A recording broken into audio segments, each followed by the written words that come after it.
But James, sir, if you would please. The Oh, Chronicle. Stephanie, allowing me to take a shot at my co-host tonight. Fuck you.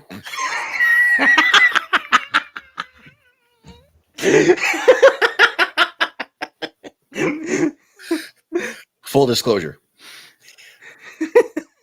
My wife sent a picture of me nodding off with Bobby. First of all, the kid is so damn cuddly and warm that you just kind of, it's one of those. It's like your favorite blanket on your chair. You're done. To which she says, I don't think the old man's going to make it to the show tonight. To which James, I then suggest the 8:00 start. To which James goes, what was your line? Hold on. You Who had wants one tapioca and a Reader's Digest? Well, that was the end of it. Yeah, but there was one in between there. There it is. It was not sure the old man is going to make it too late tonight. LOL. Then stop being old. Haha. I'll be fine. Alani was invented for a reason. Well, we could blow off halftime and breeze through in under 90. Not quite. And I said I can get behind that. And tapioca in a Reader's Digest in tow. And it's a name we've brought up before, but I'd like you to go off on your own little tangent. James, your first name in tonight's Wisey Translator is University of Florida head coach Billy Napier.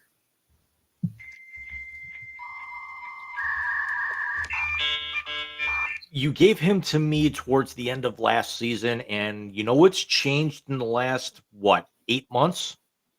Nothing? Exactly. It, I could get a heating pad out of this closet behind me, turn it up to full blast, have my own version of toasted buns, and it still won't be half as hot as the one that's under his ass right now. For me, bud. Mike, your first name in the YC Translator last night. Oh, he had one of the lines of the year. We know him, we love him. You know the line that I'm talking about. Your first name in the YC Translator tonight is now reunited ESPN broadcaster who called Friday night's game, Mr. Rich Eisen. Thank you. An absolute fucking gem. The only Harrison Butker reference that was better than that was the day after he made his comments and Susie was on his show.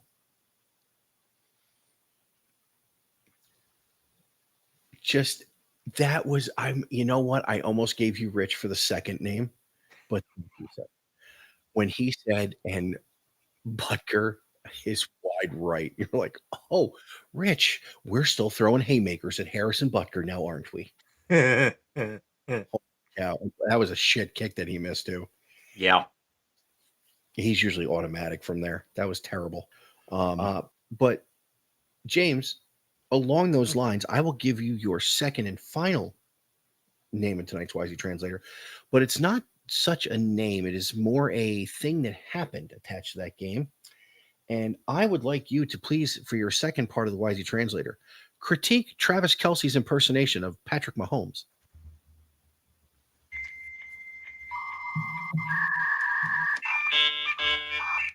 Hit the button. Okay. Can we not do that right now? As I'm sorry, my new favorite commercial of the NFL season comes on, and it's the new State Farm commercial with Megan Trainor. Have you seen this? No, I haven't.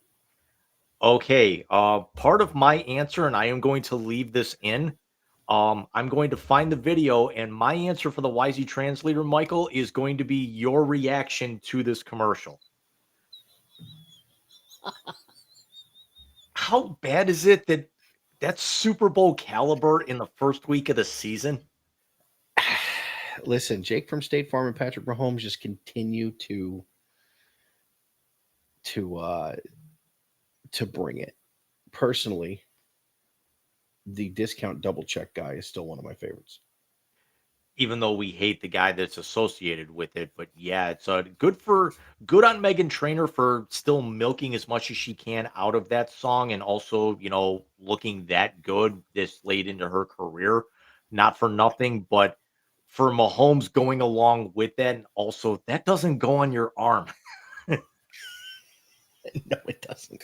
Mike, your final name in the Wisey translator tonight is now I'm going to have to cut even more for that dead air before your reaction came in when I cut that later on in this week. We had an anniversary in baseball earlier this week, and I want to actually get your take on it.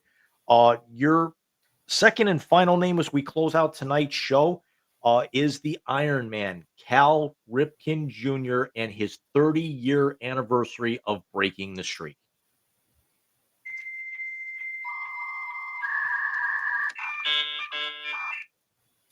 To quote Chris Berman, who was doing that game, Cal Ripken reached the unreachable star that night.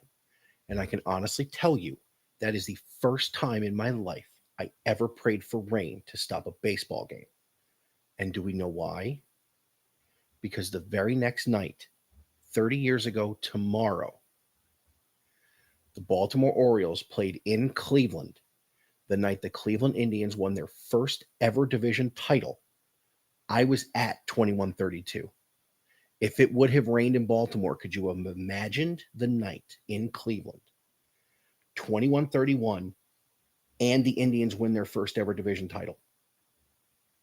I mean, unreal. But I can say I was at 2132.